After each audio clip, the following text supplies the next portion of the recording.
Hi friends, நீங்கள் நம்ம எதை பற்றி பார்க்க போனால் பூ மூணு சீஸை ரிவ்யூ பண்ணுறோம். இந்த புக்கில் வந்து தேடி இப்போ கிடைத்த மகிழ்ச்சியும் அது போன இருக்கிற நிலையும் பற்றியது தான் இந்த புக். மாற்றத்தை எவ்வாறு கையாள்வது என்பதை இந்த புக்கை பற்றி தெரிஞ்சுக்கலாம். வாங்க. என் சீஸ் எனக்கு தெரியா.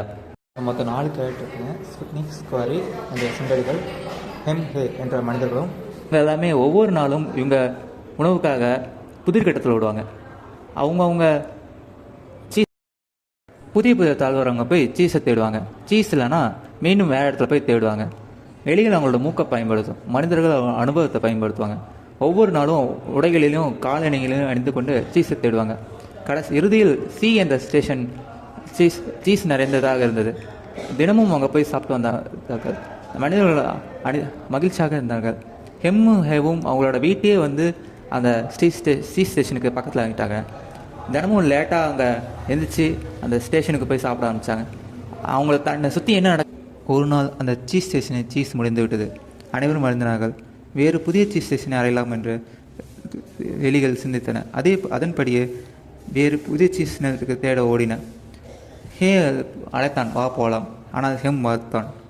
இருவரும் அங்கே தேடினார்கள். அதே நேரத்தில் சுண்டெலிகள் சிறிது காலம் தேடினாலும் எதிர்கட்டத்தில் ஒரு புதிய சீஸ் ஸ்டேஷன் இருந்தது. அதன் பேர் தான் என் சீஸ்.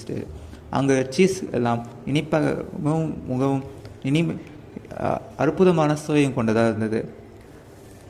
அங்கு சீஸ் எல்லாம் மிகப்பெரிய அளவில் அடுக்கி வைக்கப்பட்டது. ஹே மீண்டும் போகலாம் என்று அழைத்தான். ஆனால் ஹேம், இதுதான் வசதியான இடம், இதுதான் எனக்கு தெரிந்த இடம், வெளியே சென்றால் நம்மளுக்கு ஆபத்து காத்திருக்குது என்று அவன் செயலையும் முடக்கிவிட்டான். ஒவ்வொரு நாளும் அங்கே வந்து சீஸ் இல்லாதை கண்டு மிகவும் வருத்தமடைந்தன.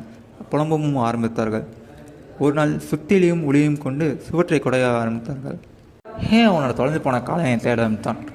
அப்பொழுது ஹெம் தடுத்தான். அப்பொழுது ஹே பயம்தான் இத்தனை நாள் அவனை முடக்கி போட்டது. அப்பொழுது அவன் செவுத்தில் எழுத ஆரம்பித்தான். மாற்றத்துக்கு ஏற்ப நீங்கள் மாறவில்லை எனில் நீங்கள் அழிந்து போகக்கூடும். கடந்த முறையை விட இந்த முறை புதிர்கட்டம் மாறி இருப்பதை உணர்ந்தான். இறுதியில் ஹே ஒரு பெரிய சீஸ் நிலையத்தை அடைந்தான். ஆனால் அந்த சீஸ் நிலையம் காலியானது. எப்போதெல்லாம் அவன் முன்னேறி செல்கிறானோ அப்போதெல்லாம் தழுவும் உற்சாகத்தை அடைந்தான். அவன் அறிந்ததை சோற்றில் எழுதி கொண்டே போனான். எப்போதெல்லாம் நீங்கள் பயப்படுவதை நிறுத்துகளோ நீங்கள் மகிழ்ச்சி உணர்வீர்கள் என்று ஹே அவனோட மகிழ்ச்சியை வெளிப்படுத்தி கொண்டே சென்றான். ஹே மகிழ்ச்சியாக. அப்பொழுது அவன் சோற்றில் பழைய நம்பிக்கைகள் புதிய சீஸுக்கு இட்டு செல்லாது என்று எழுதி தொடங்கினான் பயணத்தை. ஒரு பரிச்சயமில்லாத ஒரு தாழ்வாரத்தில் வழியாக ஹே ஓடினான். இருட்டாக இருந்தது. பசியும் அவனை தாக்கியது. இருந்தாலும் அவன் ஓட ஆரம்பித்தான். அவன் இறுதியாக என் சீஸ் நிலையத்தை அடைந்ததான். அங்கு எல்லா இடத்திலும் உயரமான சீஸ் அடுக்குகள் இருந்தன. அவனுக்கோ மகிழ்ச்சி. அங்கு ஸ்புட்னிக்கும் ஸ்கொயரையும் பார்த்தான். அவன் அங்கு இருந்ததை அவர்களும் மகிழ்ச்சியாக கவனித்தார்கள். அவன் தனது காலடிகளை கழற்றி கொண்டு அவன் கழுத்தில் தொங்கவிட்டு வந்தான். இதை கவனித்த எலிகள் பார்த்து சிரித்தார்கள். உள்ளே இமயமலை போன்று சீஸ் அமைத்தது. உள்ளே சென்று சீஸை எடுத்து மாற்றத்தை வரவேற்போம் என்று மகிழ்ச்சியாக கத்தினான். மாற்றத்துக்கேற்ப விரைவாக தன்னை மாற்றிக்கொள்ள வேண்டும் என்பதை அறிந்து கொண்டான்.